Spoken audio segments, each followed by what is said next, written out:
Төле би ауданына таяу орналасқан Ақсу аумағына сапарға шықтық. Жабағылы ауылынан 25 шақырымдағы Ақсуға барар жолды қыс мезгілінде қар басып, жол қатынасы тоқтайды. Таулы аймақтың жолы жазда автокөлік қатынасына лайықталғанмен, қар түскен соң мұндағы ауыл тұрғындары тек атпен ғана жолға шығады.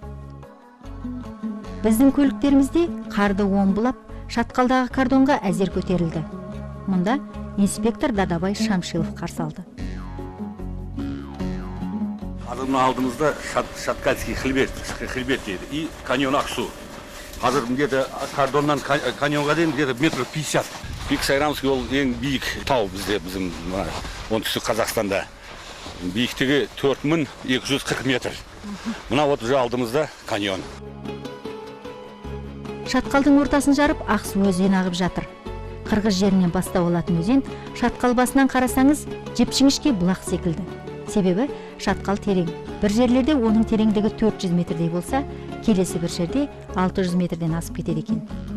Менің білуімше, осы шатқал әлемдегі Колорадо штатындағы шатқалдан кейін тереңдігі жағынан екінші орын алады дейді. Негізі келушілер көп шығар осы жерді тамашалауға. Да, особенно жазда бізге көп келеді шет мемлекеттерден. В основном ғылыми жұмыспен айланысқан иностранцтар көп келеді бізге. Американдан да, Германиядан да, Япониядан да. Даже сізге айтайын, былтыр елбасымыз келді осы жерді көруге. 5-6 сағат болып, демалып, тамашалап қайтты. Көктем шыққан мезгілден бастап жаз бойы бұл жерге арнайы рұқсатпен саяхатшылар жиі келеді. Ал оларды өлкенің сұлулығымен таныстыру инспектордың міндеті. 25 жылдан астам уақыт осы қорықта жұмыс атқарған Дадабай Шамшилов табиғат өмірінің ажырамас бір бөлігіне айналып кеткенін айтады. Маған айтадылар, балаларым айтады, даже қыздарым айтады, что мына болды, папа, қой мына жұмысты жетеді істеуге, уже 25 жыл істедіңіз тауда.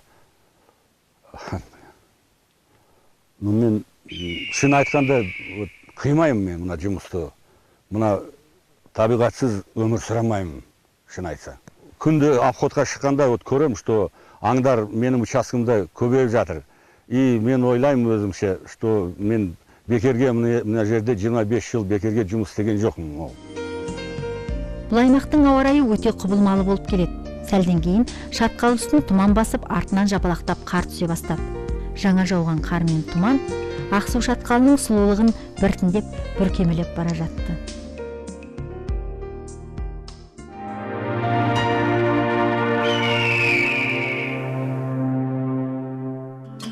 Күмісбастау ауылындағы Ибраимовтардың отбасын аудан жұртшылығы тілі үйрер дәмді қымыз арқылы біледі. Мұхтаралы Ибраимов жылқы өсіруді 90-шы жылдары қолға алыпты.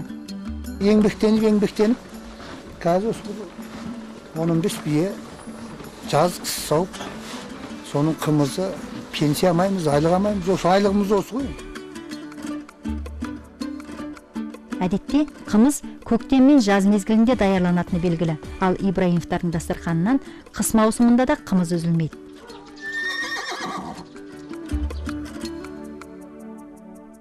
Қысыр сауылатын биелердің қымызын баптаудың да өзіндік құпиясы бар.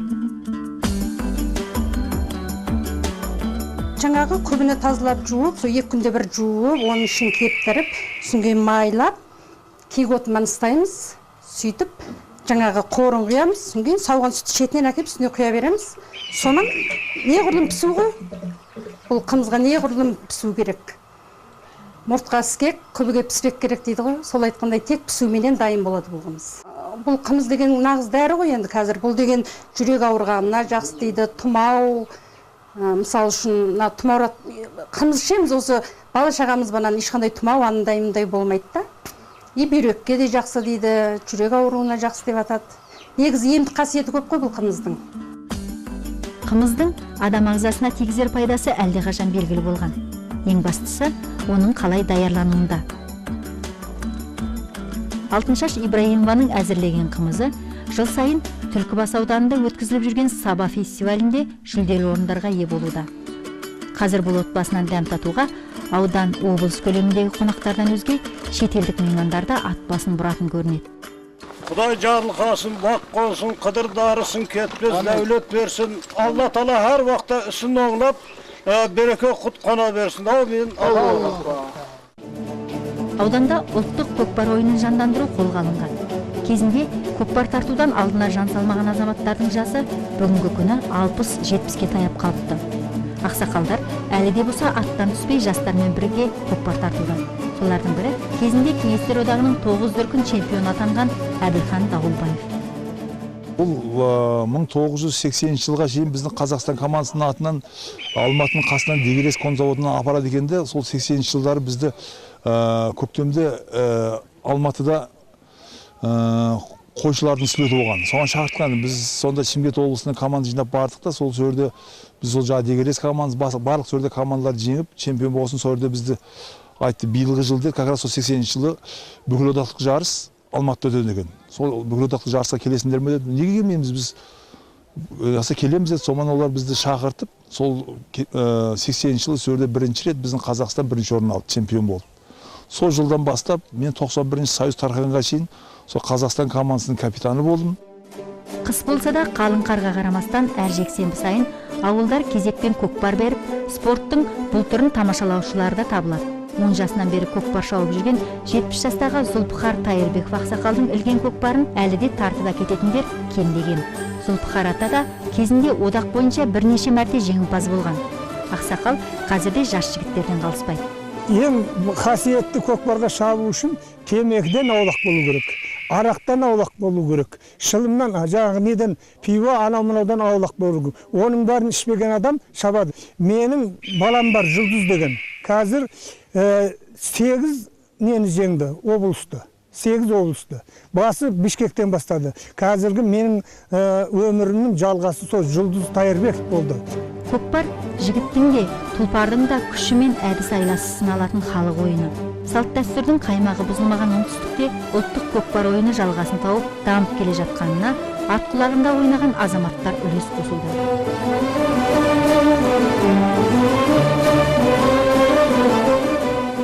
Саяхат бағдарламасының Ақсу-Жабағылы мемлекеттік табиғи қорығына арналған хабары осымен аяқталды.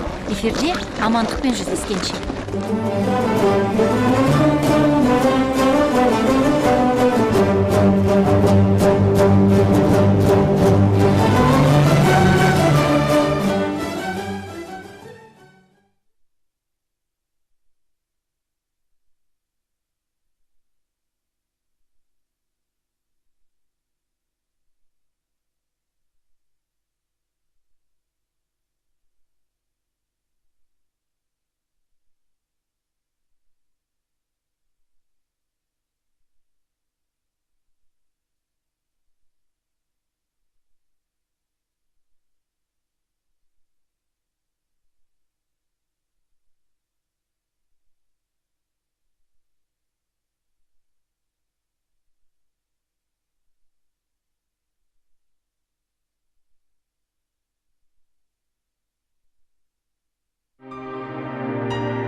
Армысыздар қадірлі көрермендер, эфирде саяхат бағдарламасы. Өздеріңізді ерекше қорғалатын табиғи аймақтармен таныстыруды одан әрі жалғастырамыз. Ендігі бағытымыз Қаратау мемлекеттік табиғи қорығы.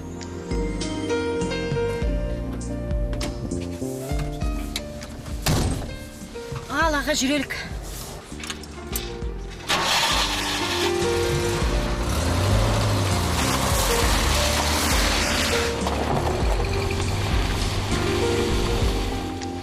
Қаратау Қазақстандағы ең ежелгі тау. Биік шыңы 5 саз, теңіз деңгейінен 2167 метр биіктікте. Қаратау жотасының орталық бөлігінің 34.300 гектар жерін алып жатқан қорық 2004 жылы наурыздың 1-інде Қазақстан Республикасы үкіметінің арнайы қаулысымен құрылды. Қорық Түркістан қаласына қарасты аумақта орналасқан. Солтүстігі мен солтүстік шығысында Созақ ауданымен шектеседі. Күнгей және теріскей болып бөлінетін аумақтың 70-80% таулы жер болса, қалғаны орманды алқап. Қазақстан бойынша ең жас қорықтың әкімшілік орталығы орналасқан жер Кентау қаласы. Еңселі ғимарат осы қаладағы көз тартарлық мекемелердің бірі. Ішке енгенде таптинақтай жинақылық көз қуантады. Соңғы үлгідегі жобамен салынған қорық ғимаратының жанынан өндірістік базаның орны даярланған. Көктем шыға, оның да құрылысы қолға алынғалы отыр. Аймақта қорық құру жұмыстың барлық ауыртпалығын бастан өткізіп, алғашқы күннен осы мекеменің іргетасын қалаған басшы Жасар Әділбаев. Қорық құрылғары бері бұл жақта қорық режимінің сақталғанның арқасында судың тазаруы, соғанға дейінгі жойылып баратқан мына ағаштардың кесілуінің тоқталуы, және де аңшылықтың, сұғанақтардың тоқтауы, менімше осы қорық және қорық қызметкерлерінің еңбегі деп толық айталуға болады. Бұл қорықтың басты мәселесі оның ішіндегі жануарлар дүниесіндегі Қаратау арқары. Соны қорғап, келешектегі өсіп келе жатқан біздің келешегіміз үшін сақтап қалу, оның басын көбейту. Қазір міне салыстырмалы түрде айтқан кезде 2004 жылы техника-экономикалық есептеулер саласымен салыстырғанда небәрі 33 бас болатын. Мына осы таңда 130 басқа жетіп отырмыз. Соның бәрі осы 4 жылда қорықтың істелген жұмыстарының айғағы деп есептеуге болады. Мұнда 43 қызметкер тіркелген. Қорықта күзет, ғылым, ақпарат және мониторинг, экологиялық ағарту, қаржы және ұйымдастыру секілді бөлімдер бар. Қаратау қорығындағы басты ерекшелік, мұнда алғашқы күннен ғылыми лаборатория жұмыс жасайды. 1981 жылы жарық көрген Қазақстанның қызыл кітабында 350-ден аса сирек кездесетін өсімдік болса, оның 78-і осы аймақта табылған. Ғылыми мәліметтер бойынша өсімдіктің 65 эндемдік түрі Қаратаудың орталық бөлігінде кездеседі. Эндем бұл тек бір табиғи географиялық аймақта кездесетін өсімдік пен жануарлар дүниесі.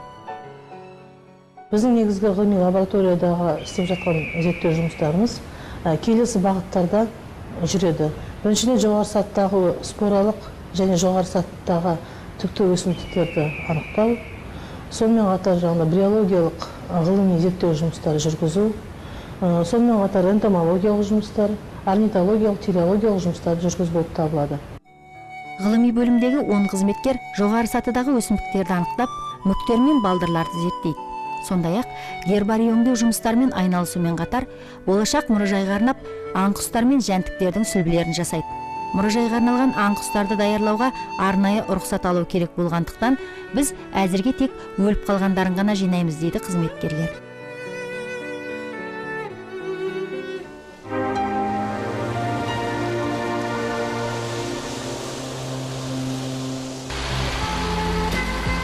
Қазақстанның оңтүстігінде қыс жылы болады деген пікір қалыптасып қалған. Алайда, соңғы жылдардағы табиғат құбылыстары бұл пікірдің өзгеруіне себеп болуда. Қаратау өңірінде небәрі 2 рет қана жауған қалың қар аймақта қыстың қаһарын сездіруде. Тау қойнауларына қарай мүлде жол жоқ. Сондықтан біз қорықтың күнгей бетінің жұмысымен танысуды бастадық. Қорық аумағының басым көпшілігін алып жатқан теріскейде бір кордон орналасқан. Мұндағы жұмыстарға инспектор Алтынбек Дүйсебеков басшылық етеді. Орталықтан 25 шақырымдай жердегі Аша деп аталатын аймаққа қарай жолға шықтық. Күн қатты аяз болмаса да, қардың қалыңдығы автокөліктің жүрісіне әжептеуір қиындықтар туғыза бастады. Бұралаң бұрылысы көп тау жолының кедергісі тағы бар. Қорық басшысы әлсін орталықпен хабарласып, үнемі байланыста болуларын табыстап отырды. Жолдың жартысына жеткенде машина қалың қарға батып тұрып қалды.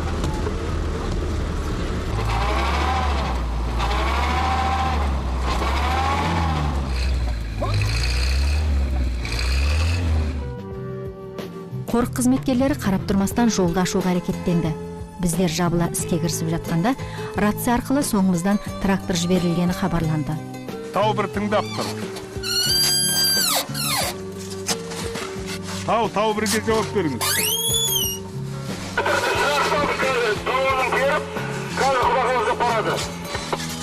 Бағана соляркасына бәріне қол қойып кеткен, соны тездетіп жіберіңіздерші.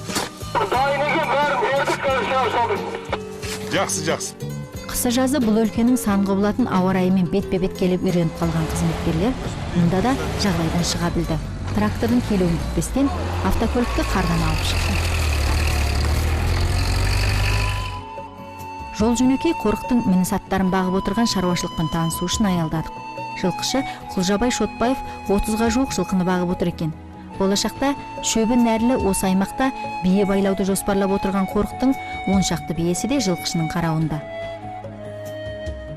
аша аймағындағы Байылдыр кордонына таяу жерде күзет бекеті орнатылған.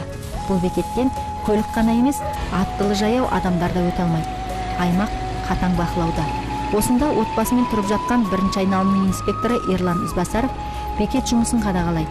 Аймаққа жауапты инспекторлар өз жұмыстарына өте тыңғылықты қарайтындықтарын байқатты. Баяндап тұрған Түркістан учаскесінің аға инспекторы Айтқұлов Құрманғали, нөмір 1 Байылдыр кордонының айналымында заң бұзушылық оқиғасы болған жоқ. Қорық режимі сақталған, барлығы тыныш. Кордонға жеткен соң автокөлігімізді аттарға айырбастадық. Мұнан әрі автокөлікпен жүруге тыйым салынған. Біріншіден, аймақтың тыныштығын бұзуға болмайды. Екіншіден, ары қарай аттан өзге көлік қатынасына жол жоқ. Қорық қызметкерлеріне ілесіп, Қаратаудың сілемдерінің қойнауын аралауға аттандық. Мақсатымыз Қаратау эндемигі арқарды көру. Жануарларды қорғаудың халықаралық одағының қызыл тізіміндегі ең жоғары дәрежедегі құрып кету қаупі бар Қаратау қойы осы тауларды мекендейді. Көп ұзамай-ақ тау беткейлерінде алаңсыз жайылып жүрген арқарлар кездесе бастады. 4 жылдан бері ерекше қорғалатын аймақтағы тылсым тыныштыққа бой үйретіп алған олар бізді көрсе де ешбір сескенер емес. Біреуі биікте тас үстіндегі мүсіндей болып қарауылдап тұрады да, қалғандары жайыла береді екен. Шамалы жер жүрген соң тағы бір ерекше жағдайға тап болдық. Таудың келесі беткейінен ілбіп зорға көтеріліп бара жатқан арқардың құлжасын байқап қалдық. Алғашында жарақаттанған ба деп ойласақ та, кейіннен оның әлсіреп жүре алмай қалғандығын білдік.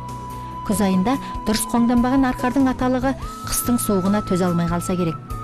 Төменде бақылап тұрған инспекторлар оған көмекке бармақта болды. Дегенмен де құлжа бірнеше мәрте құлап қалса да, баяу жылжып тауға көтеріліп кетті. Біз іштей оған жыртқыштардың жолығып қалмауын тіледік.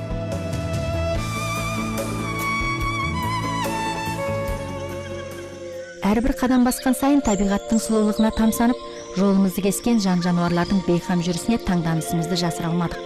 Өзен жағалап су ішіп кетіп бара жатқан қабанда бізді анық көргенмен қашпады. Адамдардың өзіне ауған назарын қалыпты жағдайға санағандай асықпай басып тауға асып бара жатты. Қорегін табуда өзіндік ерекшелігі бар аңның жүріп өткен жолдары қай мезгілде болса да анандайдан көзге шалынады. Мынау қабандардың қопарып кеткен жері, burada жылдың қай мезгіл болса да шөптердің тамырын қазып жейді өздері. Қорек ретінде жейді. Қабандар жүретін алқаптың бәрінде осындай болады ғой да, іздеген. Осындай нелер болады, қопарып кеткен тамырларын қазып кеткен жерлер көп болады. Таудың едәуір биік беткейінде тұрған ағаш астауларды және байланған түрлі шөптерді көзіміз шалды. Мұндай биотехникалық шаралар қорықта дәстүрге айналған. Өз бетімен қоректеніп жүретін жабайы жануарларға қорық қызметкерлері әр маусымда қамқорлық жасайды.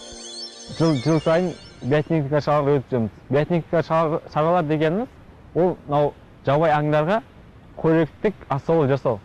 Тұз,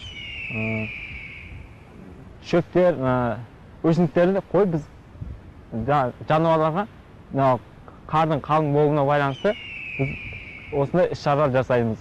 Биотехника шараларын біз қорғау аумағында 30 жерге жасалғанбыз. Жыл сайын 2 мәрте саламыз. Мысалы, көктем уақытында тұз тастаймыз 2 мезгіл. Көктем, күз уақытында. Қорық құрылғанға дейін мұндағы орман алқаптары кезінде түгелдей дерлік жойылып кеткен екен.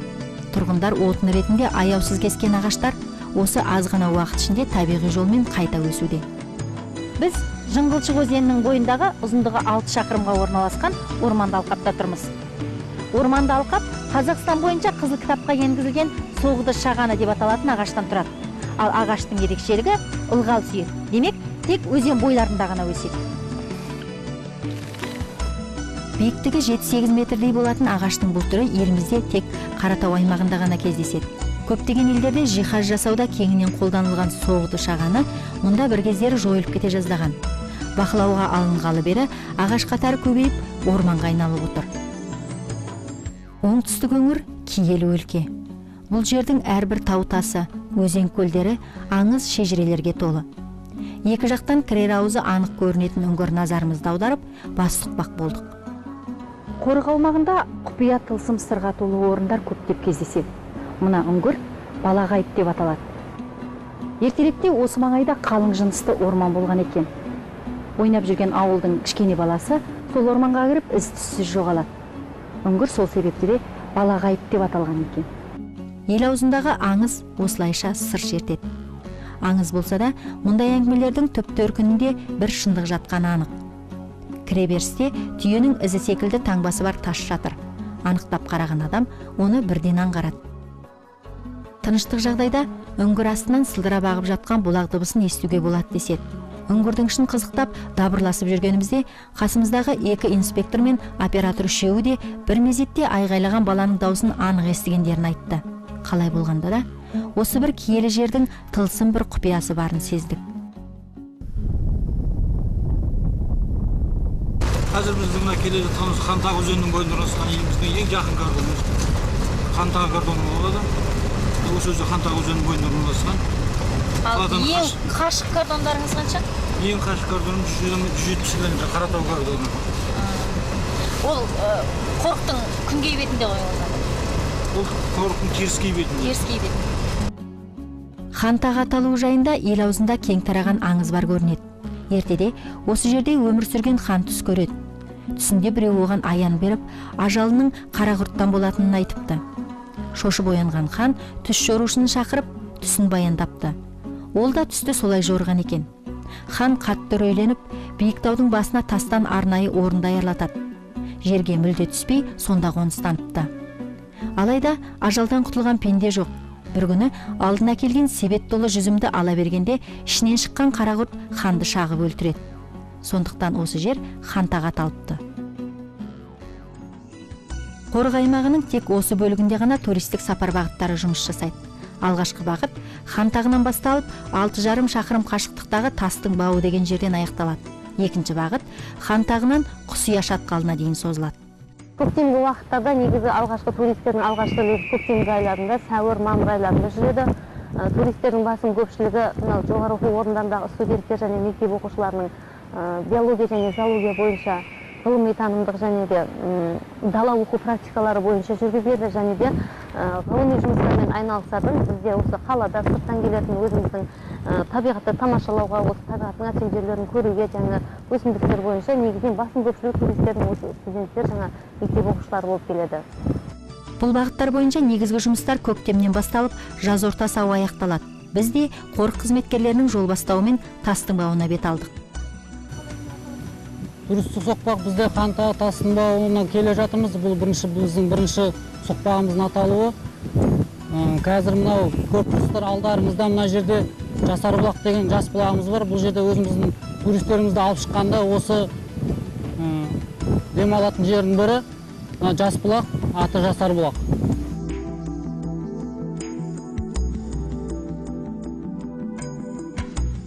Бұл бағыт бойынша да ерекше қорғалатын аймақ басталатын жерге күзет бекеті орнатылған. Қорықтағы қорғау жұмысы жөнінде күзет бөлімінің басшысын әңгімеге тарттық. Күзет бөлімінде 15 мемлекеттік инспектор бар. 15 мемлекеттік, олардың бәрінде мотоциклдермен, бинокльдермен, қару-жарақтармен, арнайы қызметтік қарулармен бәрі толық қамтамасыз етілген. Байланыс жүйесі бар. Әр кордондарда өзінің тұрақты байланыс жүйелері бар. Міне мына көріп шлагбаумды, осы шлагбаумнан ары қарай басқа іс-әрекет жасауға ешқандай рұқсат жоқ. Бұл жерде тек туристік жағын ғана жүреді, күзету аймағы. Қорықтың қорық режимі сақталатын осы жерден бастап. Туристер экскурсоводтың қатысуымен бір инспектордың ертіп, ресіп, несімен жүреді, сопровождениесі сол арқылы Тастың бауына дейін бар. Тастың бауына ары қарай қорық режимі сақталған. Біз келген аймақтың Тастың бауы аталуы себебі ертеректе осы таудың қойнауында қалың жынысты орман болған екен. Жойылып кеткен ағаштардың қайта өсіп өнуін қорық қызметкерлері жіті қадағалауда. Мұндағы тау жынысының түзілуі де ерекше. Тастар қолмен қалап қойғандай реттілікпен орналасқан. Аймақ аң-құс пен өсімдіктер дүниесіне өте бай. Хантағы өзенінің бойында Тастың бау шатқалына келіп тұрмыз. Бұл шатқал Қаратау тауының ең әсем шатқалдарының бірі болып саналады. Бұл шатқалдың теңіз деңгейінің биіктігі 980 метр. Көктемге қарай бұл жерлерде сіздер қызыл кітапқа енген грек қызғалдағын көре аласыздар, және де ырғайы, ұшқат өсімдіктері, Түркістан, жоңғар, доланаларын көре аласыздар. Жануарлар әлемінен Қаратау арқарын түлкі, үнді жайрасын көре аласыздар бұл жер келген кездеріңізде. 16 шақырымға созылатын Хантағы өзенінің ағысы қыста баяу болғанмен, көктем мен жазда арнасынан асып жатады. 1 гектардай аймақта алып жатқан 5 тоғай қорық аумағындағы орманды алқапты құрайды. Кеш түсе Хантағы кордонындағы инспектор Сәкен Өтенбаевтың жұмысымен танысуға келдік.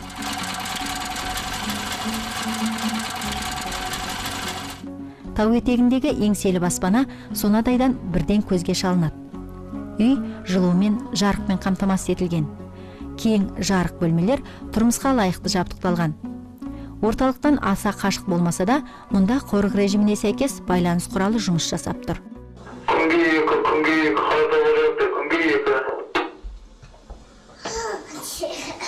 Қаратау күнге екі тыңдап тұр. Күнге екі, қалай жағдайлары?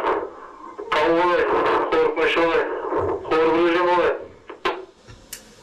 Бүгін Қандағы өзенімен тасын бауына дейін барпайтын, тасын бауынан 5 арқар көрдім. Басқа заң бұзушылық ешнәрсе байқалмайды. Бәрі тыныш.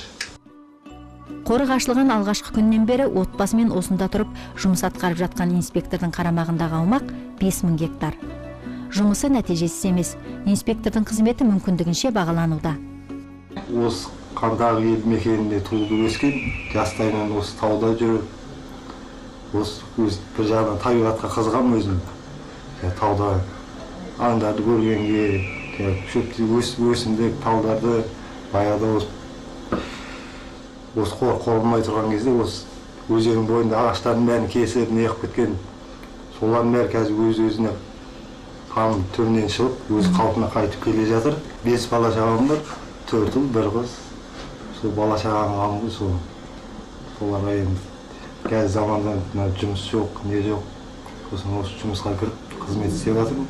Өсіріп оқыған балалардың біреу менің орнымды басатын шығар, мүмкін инспектор болып, менің орнымда осы жерде отыратын шығар деп өзім үміттенемін, сенемін. Жолдасым осы Қаратау қорығында істегелі бері табиғатқа өзімде құмар болып жүрмін. Екеуміз осы 2005 жылдан бастап осы кордон салынғалы бері тұрып жатырмыз. Кішкентайымыз осы қорық ашылғалы бері осы жерде 10 күндігінен келген осы жерде өсіп келе жатыр. Енді осы айналымды жолдасым аралап келген кезде маған да қызық, оның аң, арқар, жаңағыдегі аң құстарды көрген бәрін мен де сұрап отырамын. Және де бұл жерге қонақтар көп келеді. Сондықтан да әрқашанда дастарханымыз ашық, күтіп алып шығарып салуға ешқандай ренжімейміз. Өтенбаевтар отбасы әңгіме барысында қорық басшылығы тарапынан көрсетіліп жатқан қолдау жайлы да ортаға салды. Жұмыс істеуге жағдай жасалған. Біздің міндетіміз туған табиғатымызға барынша қамқор болу, дейді инспектор. Қарт Қаратаудың теріскейі мен күнгей бетін жалғастырып жатқан ерекше аймақ Қаратау мемлекеттік табиғи қорығы жайлы хабарымызды аяқтаймыз. Эфирде келесі кездескенше аман сау болыңыздар.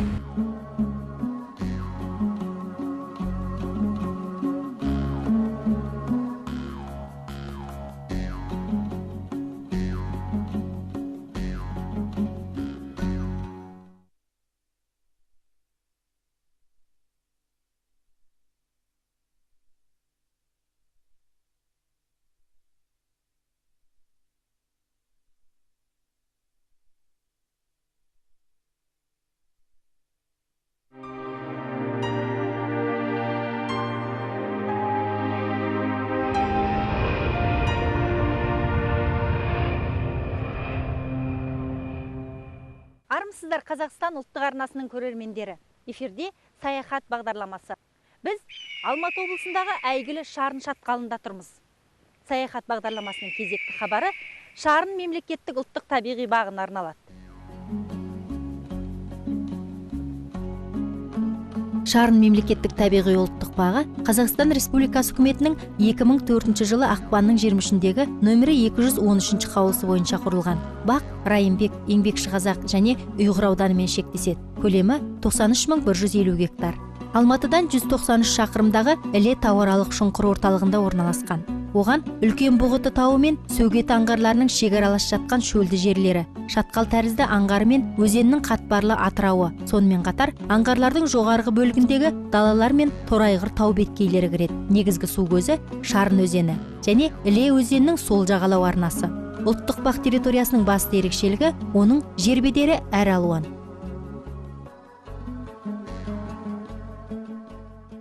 Біздің ауданның жерінің ерекшелігі сол.